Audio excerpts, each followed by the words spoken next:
Hello all, welcome to Simple Max Magic Tamil. If the difference between SI and CI for 3 years at 5% is rupees 183, find the principal. The difference of 3 yearsக்கு வந்து நம்மளுக்கு formula இருக்கு.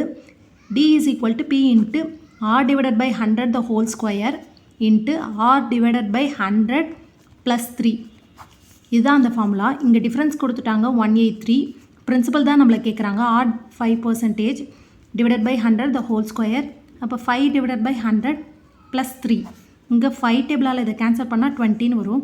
இப்போ 183 is equal to P into 1 divided by 400. ஏன்னா square இங்கே value இருக்குது. அப்போ square பண்ணணும். இப்போ 5 divided by 100 plus 3.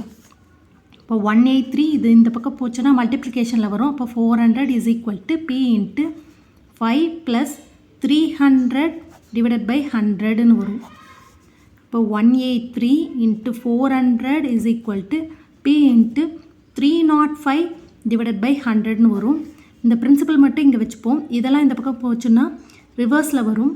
அப்போ 183 into 400 100 மல்டிப்ளிகேஷனில் வரும், 305 டிவிஷனில் வரும்.